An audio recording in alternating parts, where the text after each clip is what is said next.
My mother walked through the front door of the villa. She looked at Elmer, genuinely puzzled. Who died? The courtyard froze. Every murmur, every sneer, every whisper died instantly. All eyes snapped to the front door where my mother stood. Her floral sundress still bearing the faint salt stains of Miami's beaches. Her hair slightly wind-swept. Her hands carrying a canvas tote bag filled with the key lime pies she'd baked for Elmer's mother. Pete insisted on bringing them, saying Isabel has been away so long she must miss the taste of home. Elmer's face drained of color. The arrogance that had clung to him a moment earlier crumbled, replaced by raw, unfiltered shock. He stumbled back a step, his gaze darting from my mother to the body in the corner, then back to me, his eyes wide as if he were seeing a ghost. "Margaret," he stammered, his voice cracking. How is she here?" I thought she was dead," my mother cut in, her tone gentle but confused. She stepped further into the courtyard, her eyes scanning the decorations. The balloons, the golden arch, the crowd of strangers in fancy clothes. "Why would you think I'm dead, Elmer? I just got off the plane. Margaret texted me to meet her here. Said you were having a party for Isabella." Lorraine's face turned as white as the sheet covering the body. She clung tighter to Elmer's arm, her nails digging into his suit jacket, her innocent expression shattering into panic. "Mr. Farley, this can't be. She's supposed to be the one in the corner." Vanessa's mouth hung open. She'd been so quick to sneer, so ready to degrade my mother just minutes earlier. And now she looked like she'd seen a car crash unfold right in front of her. "But that's impossible. Lorraine said she caught Margaret's mother breaking in. She said she taught her a lesson." "Lorraine said what?" My mother's voice sharpened. She sat down her tote bag and turned to face Lorraine, her gentle demeanor fading into something cold and resolute. "Young lady, what exactly did you do?" Lorraine shrank back, hiding behind Elmer. I didn't do anything wrong. I thought she was you. She was sneaking into the villa. And I told her to leave, but she wouldn't. So I had to force her. I didn't know it was someone else." "Force her?" My mother's eyes narrowed. "What do you mean, force her? Did you hit her?" Elmer finally found his voice, though it was shaky. "Lorraine, tell me the truth. What happened?" He'd let go of her arm, his posture stiff, half protective, half accusatory. Deep down, I knew he was already connecting the dots, already realizing the horror of what he'd done. The guests erupted into murmurs again. But this time, they weren't mocking me. They were whispering to each other, their eyes darting between my mother, the body, and Elmer. The Farley relatives, who'd been singing Lorraine's praises just minutes earlier, now looked uneasy, as if they were suddenly afraid of being associated with whatever was about to unfold. "I didn't mean to kill her." Lorraine burst into tears, her composure completely gone. "I just pushed her a little. She fell and hit her head. And then she stopped moving. I didn't know she was your mother, Mr. Farley. I swear I didn't." Words, "your mother," hung in the air like a noose. Elmer's body went rigid. He slowly turned to look at the body in the corner, his face pale as a sheet. For a long moment he didn't move, didn't speak, didn't breathe. Then, as if his legs could no longer support him, he stumbled toward the corner, his steps unsteady. Vanessa followed him, her hands covering her mouth. No. It can't be. Mom's flight isn't supposed to land for another hour." This. This is a mistake. Elmer knelt down beside the body. His hands were trembling as he reached for the edge of the white sheet. The courtyard went silent. So silent you could hear the wind rustling the balloon strings. Everyone leaned forward, holding their breath as he slowly pulled the sheet back. Isabella Farley's face was visible now. Her silver hair was matted with blood. A deep gash on her forehead. Her eyes were closed, her skin pale. But there was no mistaking her. The same high cheekbones as Elmer. The same sharp jawline as Vanessa. The woman Elmer had called a greedy hag. The woman he'd ordered to be thrown into a septic. The woman he'd said deserved to die. Was his own mother. Elmer froze. He stared at her face, his lips moving. But no sound came out. Then a guttural, broken cry escaped his throat. A sound so full of pain and horror that it sent chills down my spine. He reached out and touched her cheek, as if expecting her to wake up. To smile, to scold him for being so foolish. "Mom," he whispered. "Mom, wake up, please. This isn't funny. Wake up." When she didn't move, when her skin remained cold beneath his touch, he collapsed onto the ground, his body racked with sobs. The man who'd been so self-righteous, so cruel, so convinced of his own moral superiority, was now a broken mess, clinging to his mother's lifeless body. Vanessa fell to her knees beside him, tears streaming down her face. "Mom, why? Why did this happen? We were supposed to welcome you home. We were supposed to have dinner together." Lorraine stood alone, her tears forgotten, her face blank with shock. She thought she was protecting Elmer. Thought she was ridding him of a parasite. But instead, she killed the woman he loved more than anything in the world. She destroyed the very thing she'd been trying to protect. I walked over to my mother, who had stood quietly in the background watching the scene unfold. She pulled me into a hug, her arms warm and steady. An anchor in the chaos. "Are you okay?" she asked softly, brushing a strand of hair from my face. "I know this is a lot." I nodded, my eyes fixed on Elmer. "I'm okay. I knew this would happen. I tried to tell him. I tried to make him see my mother's side." Her gaze softening as she looked at Elmer. He was always so blind, that boy. So focused on proving he's better than everyone else. So afraid of being seen as weak. He couldn't see what was right in front of him. The guests began to leave. One by one, quietly. Awkwardly. As if they wanted to escape the horror of what they'd witnessed. The Farley relatives slunk away. Their heads down, no longer talking about parasites or deserving deaths. They'd been so quick to judge. So quick to align themselves with power. And now they were fleeing. Leaving Elmer and Vanessa to face the consequences. Lorraine didn't move. She stood there staring at Isabella's body. Her hands shaking. She'd lost everything. Her job, her reputation. The man she'd been obsessed with. And soon she'd lose her freedom. 'Cause killing someone, even by accident, was still murder. Elmer finally stopped sobbing. He slowly stood up, his face red and swollen. His eyes empty. I turned to Lorraine, and in that moment, I saw something I'd never seen in him before. Pure, unadulterated rage. It wasn't the cold, dismissive anger he'd shown me earlier. It was the kind of anger that comes from losing everything. From being betrayed by the person you trusted most. "You," he said. His voice low and dangerous. "You killed her. You killed my mother." Lorraine shook her head, tears streaming down her face. "I didn't mean to.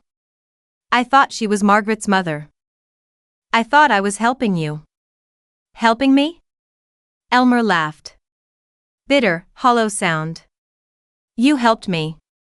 You killed the woman who raised me. The woman who worked 3 jobs to put me through college. The woman who sacrificed everything for me. And Vanessa. You killed her because you were too stupid to check who she was. Because you were too busy trying to impress me. He took a step toward her. And Lorraine backed away, tripping over her own feet. Mr. Farley, please. I'm sorry. I'll do anything. Just don't call the police. Please. Anything. Elmer's voice was cold. You think anything you do can bring her back? You think anything can make up for this? Vanessa stood up, her eyes blazing with anger. Call the police, Elmer. She deserves to go to jail. She killed Mom. She deserves to rot.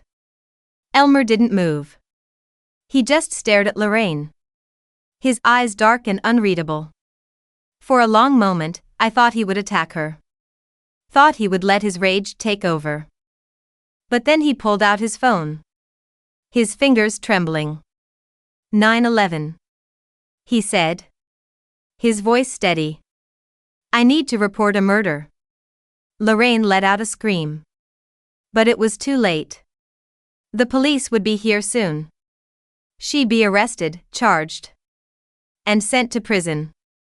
And Elmer? He'd be left with the guilt. The guilt of not listening to me. The guilt of calling his own mother a freeloader. The guilt of ordering her body to be thrown away like trash. As we waited for the police, my mother and I stood off to the side, watching the scene unfold. The balloons deflated slowly. The flowers wilted in the evening breeze. And the golden arch, once a symbol of celebration, now felt like a mockery. Do you think he'll ever forgive himself? I asked my mother, my voice quiet. She shook her head. I don't know, Margaret. Forgiveness is hard as. Especially when you're the one who caused the pain. He'll carry this with him for the rest of his life. I nodded. I didn't feel sorry for him. Not really. He'd been cruel to me. Cruel to my mother. Cruel to the woman who'd loved him more than anything. He'd gotten exactly what he deserved. But it was a bitter victory. Because no matter how much he suffered, Isabella Farley would never come back. The sound of sirens echoed in the distance. Elmer stood beside his mother's body. His head bowed as if he were praying. Vanessa sat on the ground. Her arms wrapped around her knees. Staring blankly at nothing. Lorraine was in tears, her hands clasped together. Begging for forgiveness that would never come. When the police arrived, they swarmed the courtyard like an army of blue and black, their heavy boots trampling over the fallen balloons and crushed hors d'oeuvres. The flashing red and blue lights cut through the evening shadows, casting harsh, strobe-like reflections against the villa's pristine white walls. 2 officers immediately approached the body.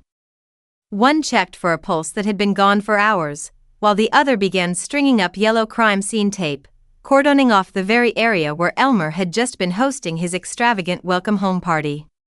Nobody moves. Keep your hands where we can see them, a commanding voice shouted. A tall, broad-shouldered detective with graying temples stepped through the archway, his eyes sweeping over the macabre scene. His badge read Detective Miller. Lorraine completely lost her mind. The moment an officer stepped toward her with handcuffs drawn, she began thrashing, her expensive heels slipping on the blood-spattered marble. No. No, you don't understand, she shrieked, her voice scraping the back of her throat.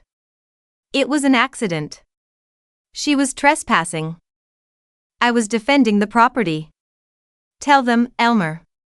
Tell them. Elmer didn't look at her.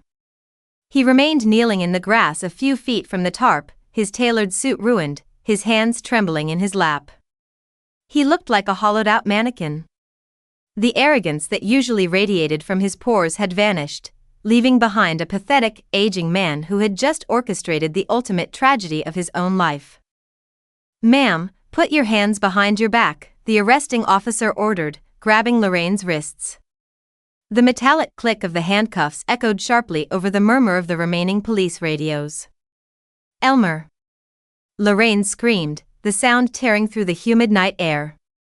Do something. You're a Farley. Call your lawyers. Tell them I was doing it for you.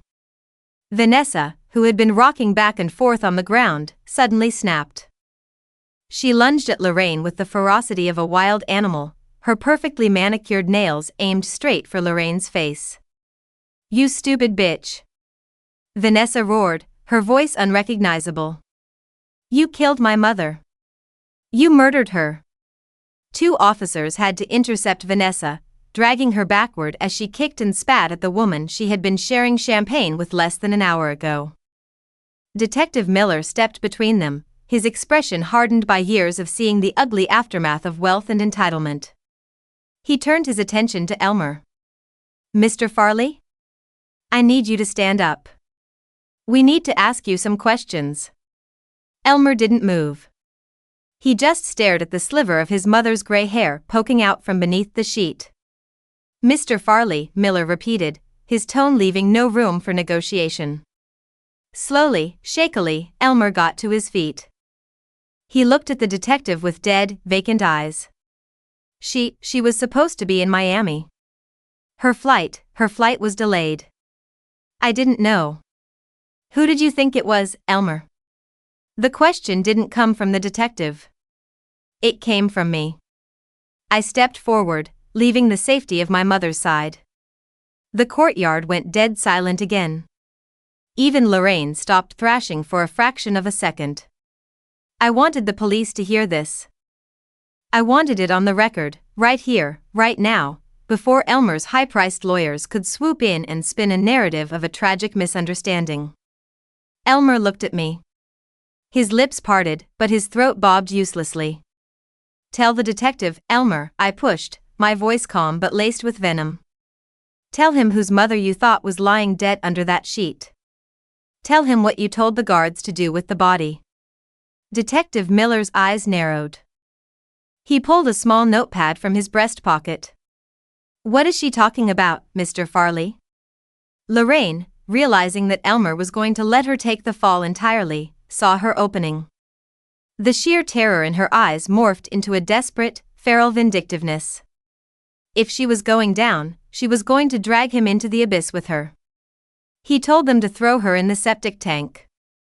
Lorraine screamed over the officer's shoulders, her mascara running down her cheeks in thick black rivers. He thought it was Margaret's mother. He said she was a parasite and a freeloader. He told the security guards to wrap her up and throw her in the sewage so it wouldn't ruin his party. A heavy, suffocating silence dropped over the courtyard. Detective Miller stopped writing. He slowly looked up, his eyes drifting from Lorraine to the body, and then locking onto Elmer. Is that true? Miller asked, his voice dropping an octave. Elmer looked like he was going to vomit. He swayed on his feet, his face turning an unnatural shade of gray. I thought. He laughed about it. Vanessa suddenly sobbed, burying her face in her hands, the horrific reality of her own complicity crashing down on her. Oh my God. We laughed. We drank champagne and we laughed while she was dead in the corner. Officer, Miller said sharply, not taking his eyes off Elmer. Read Mr. Farley his rights. Elmer blinked, the words taking a moment to penetrate his shock. What? No. I didn't touch her. Lorraine pushed her. I didn't do this. You ordered the disposal of a human body to conceal a crime, Mr. Farley. That makes you an accessory after the fact, and conspiracy to commit tampering with evidence. Miller stepped closer, pulling out a second pair of cuffs. Hands behind your back. I'm a Farley. Elmer finally shouted, a brief, pathetic flash of his old ego returning. You can't do this. I own half the real estate in this city. Then you can afford a good lawyer, Miller replied dryly, snapping the steel cuffs shut around Elmer's wrists. I watched as they marched my husband away. The man who had belittled me for years.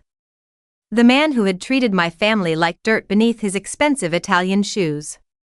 He stumbled over the grass, his head bowed, humiliated in front of the few remaining caterers and police officers. My mother walked up beside me and wrapped her arm around my waist. She squeezed tightly. "Are you ready to leave, Margaret?" I looked around the sprawling villa.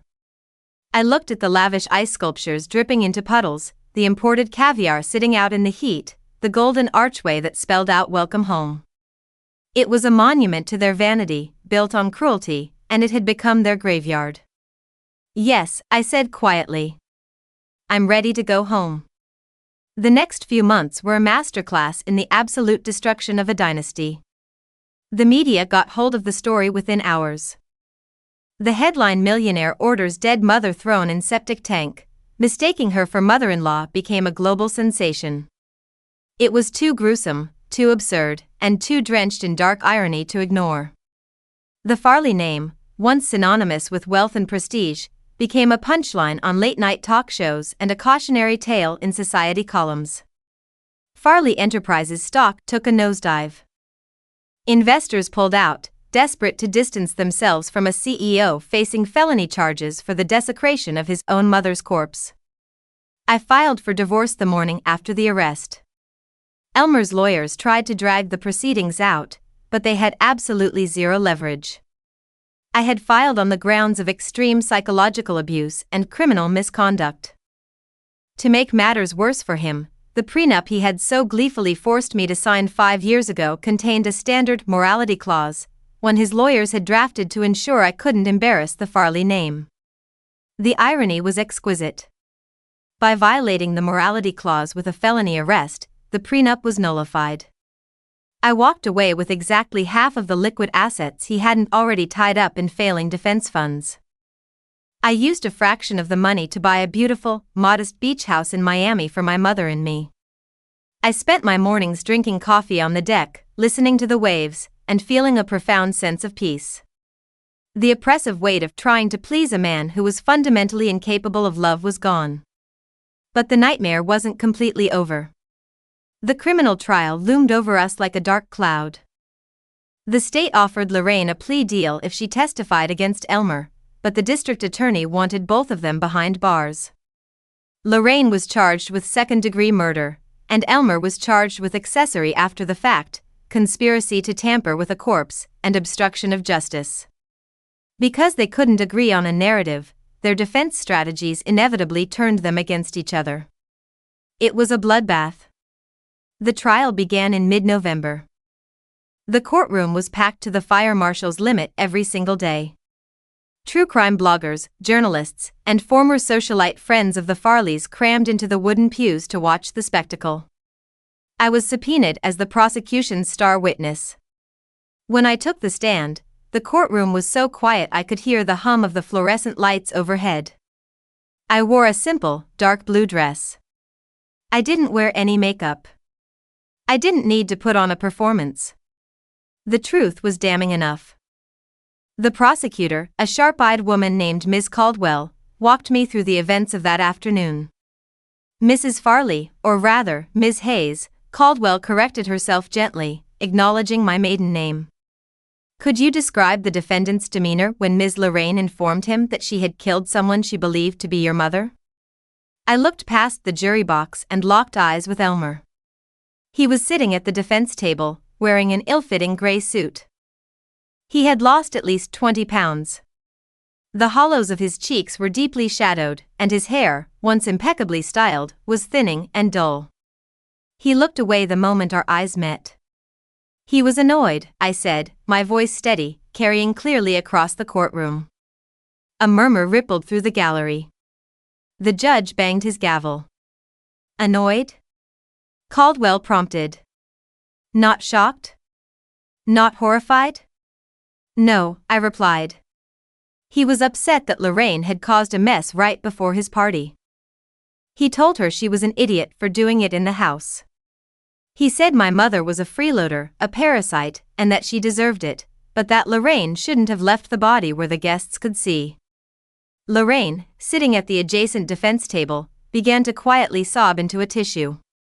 She wanted the jury to see her as a victim of Elmer's toxic manipulation. And what did Mr. Farley instruct his security to do? He told them to wrap the body in a tarp and throw it into the septic tank behind the guest house. He explicitly said he didn't want the smell ruining the catering. The jury visibly recoiled. One of the jurors, an older woman with glasses, actually put a hand over her mouth in disgust. Elmer's defense attorney, a slick, high-priced shark named Vance, stood up for cross-examination. He tried to rattle me. He tried to suggest I was a bitter ex-wife looking for a payout. Ms. Hayes, isn't it true you despised my client? Isn't it true you're using this tragic accident to secure a massive financial settlement? I didn't need to use anything, Mr. Vance, I answered calmly. Elmer's actions spoke for themselves. I don't despise him. Despising him would require me to care about him. I just pity him. Vance paced in front of the jury box. You claim my client ordered the body into a septic tank. But it was just the heat of the moment, wasn't it? Dark humor? A panic response? He never actually believed it was a real body, did he? He ordered his security guards to move it, I countered smoothly. You have their testimonies on record. They refused, which is why the body was still there when my actual mother walked through the front door. Vance had no rebuttal that wouldn't make his client look worse. He sat down. The most devastating testimony, however, didn't come from me. It came from Vanessa. Vanessa was called as a hostile witness for the prosecution. She looked like a ghost. She had been ostracized from her country clubs, dropped by her wealthy fiancé, and forced into intense psychiatric therapy. When Caldwell asked her about the moment the sheet was pulled back, Vanessa broke down entirely on the stand. He hated her, Vanessa sobbed, pointing a shaking finger at me, but meaning my mother. He hated Margaret's family because they were poor. He thought he was a god. He thought we were untouchable. He told me it was a blessing in disguise that Margaret's mother was dead. He raised his glass. We toasted with champagne. She covered her face, her shoulders heaving. We drank champagne while our own mother was bleeding out on the marble floor. The defense didn't even bother cross-examining her. It was over. Closing arguments were swift. The prosecution painted a picture of two people so consumed by greed, arrogance, and a disgusting sense of class superiority that they lost their humanity long before they ever took a life. The jury deliberated for exactly 4 hours. When the foreperson stood up to read the verdict, the tension in the room was suffocating. On the count of murder in the second degree regarding the defendant, Lorraine Davis, we find the defendant guilty. Lorraine collapsed into her chair, letting out a wail that sounded like a dying animal. The bailiffs immediately moved in to restrain her. On the count of accessory after the fact to murder regarding the defendant, Elmer Farley, we find the defendant guilty. On the count of conspiracy to tamper with physical evidence, we find the defendant guilty. Elmer didn't react. He stood perfectly still, his eyes fixed on the mahogany table in front of him. The judge handed down the sentences immediately, bypassing the usual waiting period due to the high-profile nature of the case and the undeniable evidence. Lorraine was sentenced to 25 years to life. Elmer was sentenced to 12 years in a state penitentiary, without the possibility of parole for at least 8. As the bailiffs moved in to handcuff Elmer, he finally looked up. He turned slowly, scanning the gallery until his eyes found mine. I didn't look away. I didn't offer him a gloating smile, nor did I show him an ounce of sympathy. I just looked at him with the cold, absolute indifference he had always shown my family. For a second, the mask slipped.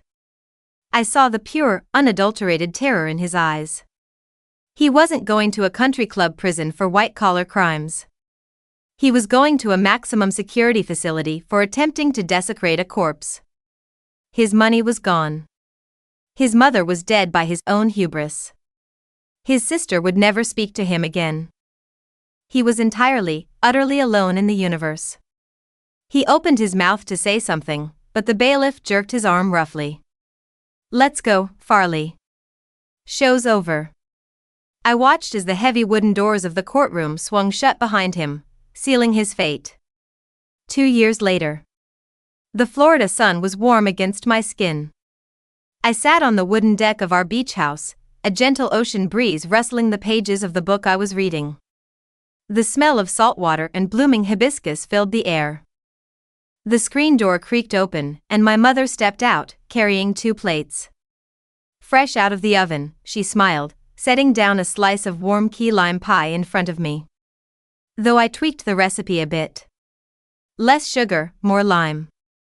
I took a bite and closed my eyes. It was perfect. Tart, sweet, and grounding. "It's incredible, Mom," I said, reaching over to squeeze her hand.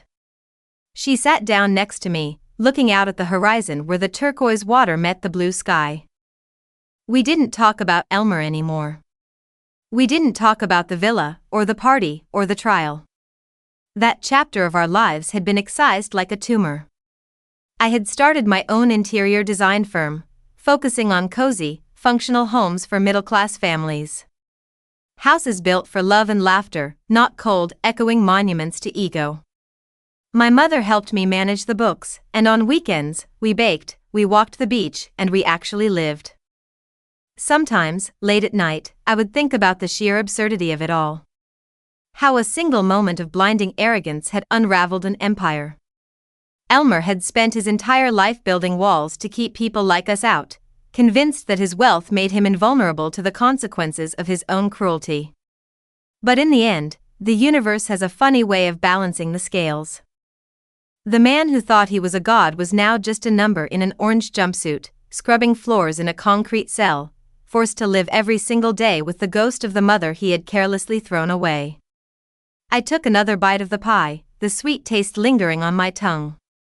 I looked at my own mother, watching the sun catch the silver threads in her hair as she smiled at a seagull diving into the surf.